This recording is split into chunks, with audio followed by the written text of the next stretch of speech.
আমি হল কামৰূপ মেট্ৰৰ সংযুক্ত বড়ো গণমঞ্চৰ চমুকৈ UBP বুলি কোৱা হয়। তৃতীয় বড়ো শান্তি চুক্তিৰ অন্যতম আমি স্বাক্ষৰ কৰি সংগঠন। এই চুক্তিৰ আধাৰতে আমি BTC বাহিৰত বড়োসকলৰ আত্মৰক্ষাৰ কাৰণে আমি অৰ্থনৈতিক বা সামাজিক উন্নয়নৰ কাৰণে বা আমাৰ ভাষা কলা কৃষ্টি ৰাজনীতিক ভৱিষ্যত ৰক্ষাৰ কাৰণে বড়ো কছাৰী সাহিত্য শাখিত পৰিষদ পাবলৈ আমি সক্ষম হৈছোঁ। আমাৰ সংগঠন UBPO বুলি কোৱা হয়, নন পলিটিকেল অৰ্গেনাইজেশ্যন।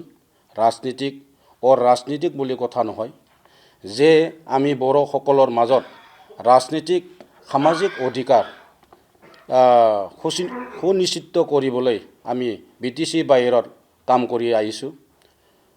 আমাৰ UBPৰ এটা সিগনেটৰী অৰ্গেনাইজেশ্যন হিচাপে BTCৰ বাহিৰত যিখিনি দফা আছে এই দফাখিনি যিকোনো কাৰ্যকৰী কৰাটো আমাৰ কামনা কৰোঁ। ইয়াক লৈ পেলাই যোৱা 19 ফেব্ৰুৱাৰী আৰু 16 মাৰ্চত 2026 আমাৰ সংযুক্ত বড়ো গণমঞ্চৰ সভাপতি সম্পাদকসকলে অসমৰ মাননীয় মুখ্যমন্ত্ৰী ডক্টৰ হিমন্ত বিশ্ব শৰ্মা ডাঙৰীয়াৰ লগত আৰু doctor Ranoj Pegu tribal affairs মন্ত্ৰী এখেতসকলৰ লগত 22 দফীয়া দাবীক লৈ আলাপ আলোচনা কৰা হয়। আলোচনা মৰ্মে তেনেকুৱা বড়ো কছাৰী সাহিত্য শাখিত পৰিষদ BKWC গঠন কৰা হয়। BTC 5.1 দফাৰ মতে BTC বাহিৰত BKWC এখন আমাক গঠন কৰি দিয়া হয়। এই কাউন্সিলত ইতিমধ্যে আমাৰ 958খন গাঁও অন্তৰ্ভুক্ত কৰা হ'ল আৰু বাকীখিনি ৰৈ গৈছিল। সেই ৰৈ যোৱাখিনি আমি আকৌ লিষ্ট কৰি দিয়া হৈছে। বৰ্তমান এই নতুন লিষ্টখিনি ওলোৱা নাই। আমাৰ বিভিন্ন দাবী আছে, সেই দাবীবিলাক চৰকাৰক আমি দিয়া হৈছোঁ। আসাম গভৰ্ণমেণ্টে আমাক আশ্বাস দিছে। আশ্বাস দিয়াৰ পিছতো আমি আশ্বস্ত হৈছোঁ। এই আশ্বস্ত হোৱাৰ পিছত এইবাৰ আমি যেহেতু 2026 9 এপ্ৰিলত আমাৰ আসাম বিধানসভাৰ ইলেকশ্যন হ'বলৈ গৈ আছে। আমি কামৰূপ মেট্ৰ' ডিষ্ট্ৰিক্ট গুৱাহাটীৰ হয় নিৰ্বাচনত মুকলিভাৱে UBPO হয় আমি NDA BJP আৰু সহযোগী দল সকলক আমি পূৰ্ণ সমৰ্থন দিয়াৰ সিদ্ধান্ত আমি লৈছোঁ। গতিকে কাৰণ আমাৰ হিচাপ কৰি আমি পাইছোঁ BTC বাহিৰত টোটেল বড়ো ভোটাৰ আছে আমাৰ 5,89,150 বড়ো ভোটাৰ। গতিকে আমাৰ কামৰূপ মেট্ৰত কামৰূপ মেট্ৰ জিলাত 5টা সমষ্টিত টোটেল আমাৰ বড়ো ভোটাৰ আছে 69,000। তাৰে আমি 5টা সমষ্টিৰ হৈ আমি বড়ো ভোটাৰ আমি বাছি ওলাইছোঁ। গতিকে 1 নম্বৰত ক'ব গৈছোঁ মই নং 35 নিউ গুৱাহাটীত আমাৰ 5,950 আৰু নং 36 চেণ্ট্ৰেল গুৱাহাটীত 7,511 বড়ো ভোটাৰ আছে আৰু নং 33 দিছপুৰত বড়ো ভোটাৰ আছে 8,819টা আৰু নং 34 ডিমৰীয়া সমষ্টিত বড়ো ভোটাৰ আছে 16,627টা। তাৰপিছত আমাৰ 37 জালুকবাৰী বড়ো ভোটাৰ আছে 11,019। তেনেকুৱা BTCৰ বাহিৰত অন্যবিলাক জিলাসমূহত আমি ভোটাৰ টোটেল আছে। মই তেতিয়া অলপ আগতে কৈছিলোঁ টোটেল ভোটাৰ আছে আমাৰ BTC বাহিৰত 589,158টা আৰু এবাৰ কৈছোঁ 5,89,158টা ভোট আমাৰ টোটেল BTCৰ বাহিৰত আছে বড়ো ভোট আছে। গতিকে আমি NDA আৰু BJPৰ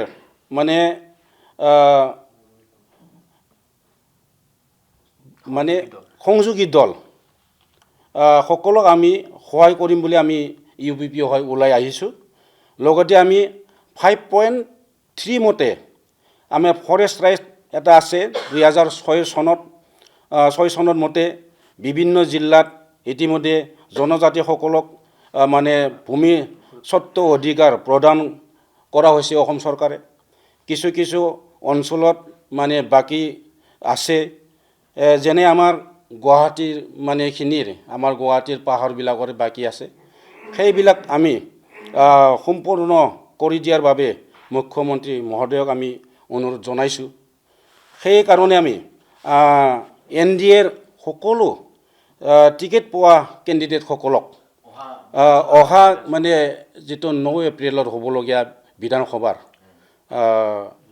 ইলেকশ্যনত টিকেট পোৱা যেটো কেণ্ডিডেট মানে এখেতসকলক আমি সংযুক্ত বড়ো গণমঞ্চৰ হৈ গুৱাহাটীৰ আমাৰ মহানগৰ হৈ পেলাই আমি মানে পূৰ্ণ সহায় কৰি সমৰ্থন কৰিবলৈ আমি সিদ্ধান্ত লোৱা হৈছে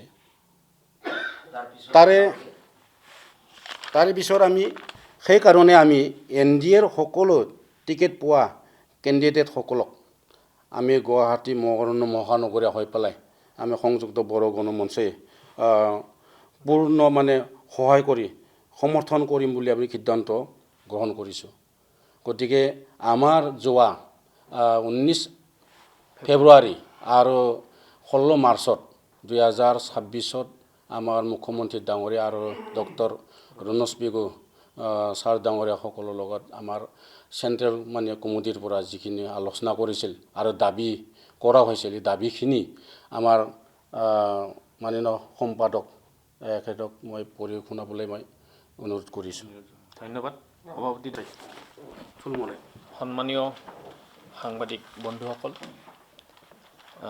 আজি আমি বেলতলা সাৰ্ভে অজন্তা পথত অৱস্থিত BKWACৰ বড়োলেণ্ড ভৱনত প্ৰেক্ষাগৃহ হলত অনুষ্ঠিত হোৱা সংবাদমেলত আজি আমি আমাৰ কেন্দ্ৰীয় সমিতিৰ অনুৰোধ মৰ্মে আমি আজি এই সাংবাদিক মেলখন অনুষ্ঠিত কৰিছোঁ আমাৰ সভাপতি ডাঙৰীয়াই অলৰেডি বহুতখিনি কথা ক'লে মই ইয়াত ক'ব বিচাৰিছোঁ আমি ইউনাইটেড বডো পিপুল অৰ্গানাইজেশ্যন এটা অন্যতম স্বাক্ষৰকাৰী সংস্থা তৃতীয় বড়ো শান্তি চুক্তিৰ অন্যতম স্বাক্ষৰকাৰী সংস্থা হ'ল আমি ইউনাইটেড বডো পিপুল অৰ্গানাইজেশ্যন এই অৰ্গানাইজেশ্যন আমাৰ বিটিআৰৰ বাহিৰৰ 22খন জিলাত আমাৰ এই সংগঠনৰ বিভিন্ন জিলা সমিতি আছে এই জিলা সমিতিসমূহৰ ভিতৰত আমি কামৰূপ মহানগৰ জিলা সমিতিৰ মই সাধাৰণ সম্পাদক হিচাপে এইবাৰ আমাৰ আগন্তুক যেটো বিধানসভা ইলেকশ্যন 9 এপ্ৰিলত হ'বলগীয়া আছে তাত আমি ভাৰতীয় জনতা পাৰ্টি আৰু সহযোগী দল NDAক আমি পূৰ্ণ সমৰ্থন জনাম বুলি আমি ইতিমধ্যে আমি কেন্দ্ৰীয় সমিতিৰ পৰা আমি তেখেতসকলে আমাক অৱগত কৰাইছে গতিকে কেন্দ্ৰীয় সমিতিৰ আদেশ অনুসৰি আমি এইবাৰ কামৰূপ মেট্ৰত যিখিনি আমাৰ বিধানসভা সমষ্টি অন্তৰ্ভুক্ত হয় সেই সমষ্টিৰ যিসকল প্ৰাৰ্থীয়ে এইবাৰ টিকট লাভ কৰিছে তেখেতসকলক মই এই চেগতে আন্তৰিক অভিনন্দন জ্ঞাপন কৰিছোঁ আৰু তেখেতসকলৰ এইবাৰ ইলেকশ্যনত জিকিব বুলি আমি তেখেতসকলক এতিয়া আমি সম্ভাষণ জনাইছোঁ গতিকে এতিয়া আমাৰ এই ইউনাইটেড বডো পিপুল অৰ্গানাইজেশ্যনৰ আমাৰ যেটো নেকি তৃতীয় শান্তি চুক্তি মতে আমি অলৰেডি BKWAC আমাৰ গঠন হৈছে ইন্টাৰিম কাউন্সিল হিচাপে চলি আছে আৰু এই কাউন্সিলৰ অলৰেডি আমাৰ ভিলেজ নটিফিকেশ্যন হৈ 958খন গাঁও অন্তৰ্ভুক্ত হৈছে আৰু বহুত গাঁও এতিয়াও অন্তৰ্ভুক্ত হ'বলৈ বাকী আছে গতিকে আমি এই চেগতে আমাৰ সন্মানীয় মুখ্যমন্ত্ৰী ডাঙৰীয়াক অৱগত কৰাব বিচাৰিছোঁ যে তেখেতে যাতে আমাৰ এই দাবীসমূহ পালন কৰি আমাক তেখেতে উৎসাহিত কৰে আৰু যোৱা 16 ফেব্ৰুৱাৰী আৰু 19 ফেব্ৰুৱাৰী আৰু 16 মাৰ্চত আমাৰ কেন্দ্ৰীয় সমিতিয়ে আমাৰ মাননীয় মুখ্যমন্ত্ৰী ডাঙৰীয়া আৰু tribal affair minister Ranoj Pegu ডাঙৰীয়াৰ লগত 22 দফীয়া আলোচনাত মিলিত হৈছিল সেই আলোচনাত যি দাবী 22 দফীয়া দাবীৰ কিছু অংশ মই এতিয়া পঢ়ি দিব ওলাইছোঁ সেই দাবী মতে বড়ো কছাৰী কল্যাণ স্বায়ত্তশাসিত পৰিষদৰ বাকী থকা বড়ো গাঁওসমূহ অধিসূচনা জাৰি কৰি বড়ো কছাৰী কল্যাণ স্বায়ত্তশাসিত পৰিষদত অন্তৰ্ভুক্ত কৰা। দক্ষিণ কামৰূপ আৰু গোৱালপাৰা জিলাৰ বড়ো অধ্যুষিত গাঁওসমূহক BKWSCত অন্তৰ্ভুক্ত কৰাৰ বাবে আলোচনাৰ মাধ্যমেৰে ব্যৱস্থা গ্ৰহণ কৰা। শোণিতপুৰ আৰু বিশ্বনাথ জিলাৰ BTCত অন্তৰ্ভুক্ত নোহোৱা বড়ো গাঁওসমূহক বড়ো কছাৰী কল্যাণ স্বায়ত্তশাসিত পৰিষদত অন্তৰ্ভুক্ত কৰা। বড়ো কছাৰী কল্যাণ স্বায়ত্তশাসিত পৰিষদৰ সমষ্টিৰ আসন ৩৬ৰ পৰা ৪০লৈ বৃদ্ধি কৰা। বড়ো কছাৰী কল্যাণ স্বায়ত্তশাসিত পৰিষদৰ নিৰ্বাচন অতি শীঘ্ৰে অনুষ্ঠিত কৰা। BKWSCক BKACলৈ সংশোধন কৰি দিয়া। বড়ো কছাৰী কল্যাণ স্বায়ত্তশাসিত পৰিষদ SOPDৰ পুঁজিৰ আবণ্টন বৃদ্ধি কৰা। বড়ো কছাৰী কল্যাণ স্বায়ত্তশাসিত পৰিষদৰ দক্ষতাৰে কাম কৰাৰ বাবে প্ৰয়োজনীয় প্ৰশাসনিক আৰু কাৰিকৰী পদ সৃষ্টি কৰা। বিটিআৰ চুক্তিৰ 10.1 ধাৰা অনুসৰি বিশেষ বিত্তীয় পেকেজ বড়ো কছাৰী কল্যাণ স্বায়ত্তশাসিত পৰিষদক প্ৰদান কৰা। ধেমাজি জিলাৰ চানজানী নগৰ চিমেণ্ট চাপৰি আৰু কামৰূপ মেট্ৰপলিটান জিলাৰ গুৱাহাটীত দুটা স্থায়ী BKWSC সচিবালয় ভৱন নিৰ্মাণ কৰা। ধুবুৰীত ব্ৰহ্ম লজিং নিৰ্মাণ কৰা। BTCৰ এলেকাৰ বাহিৰত থকা সকলো বড়ো মাধ্যমৰ বিদ্যালয়সমূহক প্ৰাদেশিকৰণ কৰা। BTCৰ বাহিৰৰ বড়ো মাধ্যমৰ বিদ্যালয়সমূহত পৰ্যাপ্ত শিক্ষকৰ পদত নিযুক্তি দিয়া। BKWSCৰ ভিতৰত বিভিন্ন জিলাত পাট্টা, PGR আৰু DGR জাৰি কৰি ভূমি সমস্যা সমাধান কৰা। কাৰ্বি আংলং আৰু ডিমা হাছাওত বাস কৰা বড়োসকলক অনুসূচিত জনজাতিৰ পাহাৰীয়া জাতিৰ ST হিলছ তালিকাত অন্তৰ্ভুক্ত কৰাৰ বাবে তৎক্ষণাত ব্যৱস্থা গ্ৰহণ কৰা। নতুন দিল্লীত BKWSCৰ ভৱন নিৰ্মাণৰ বাবে উপযুক্ত ভূমি আবণ্টন কৰা। BTCৰ বাহিৰত 50,000 নিবনুৱা বড়ো যুৱক যুৱতীক প্ৰতিজনক 5 লাখ টকাৰ বিশেষ আৰ্থিক সাহায্য প্ৰদান কৰা। চানজানী নগৰ চিমেণ্ট চাপৰিত এটা আধুনিক ক্ৰীড়া কমপ্লেক্স স্থাপন কৰা।